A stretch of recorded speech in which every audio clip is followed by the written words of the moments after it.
Hello everyone, welcome to the airway and breathing module. We're going to kick this session off by briefly covering the anatomy of the airway, because if you don't know what's in there, you don't really know how to do things or instrument around there, right?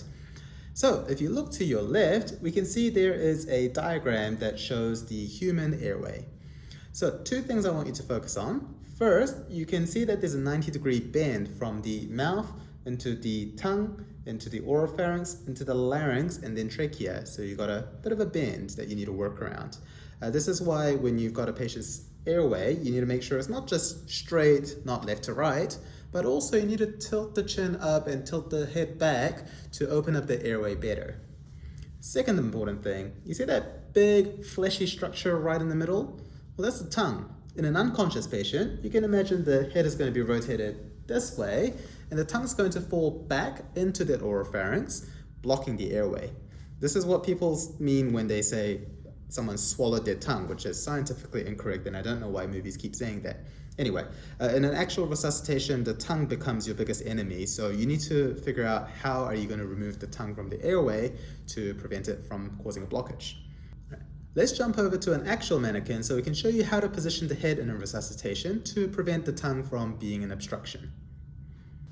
Okay, so this time we've got an actual head to play around with, not just a diagram of a patient's anatomy.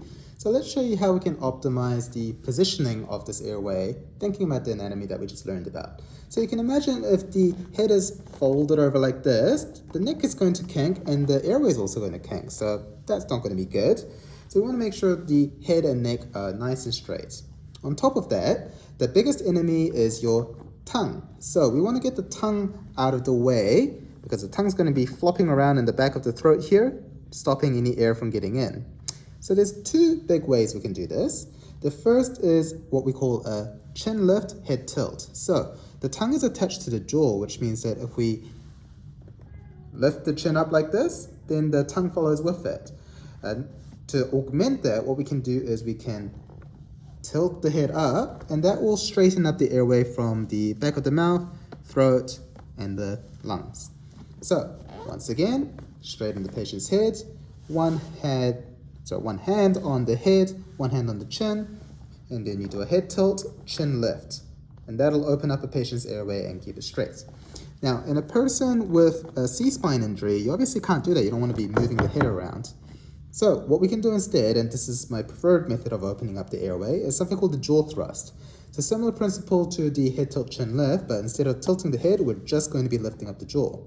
Now the jaw is a pretty strong joint that doesn't want to be lifted, so it does take a lot of effort.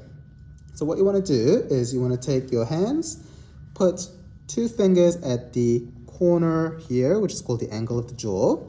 Put your hands next to the temple here, so you get nice stability. And then just put two fingers either side on each angle of the jaw. And what you want to do is you want to lift the chin up, giving the patient a bit of an underbite. You can see that the jaw is going up this way, not that way, not this way, this way. So again, hand on the side of the face, fingers on the angle of the jaw, and lifting up. And you can see that underbite forming there as the jaw lifts.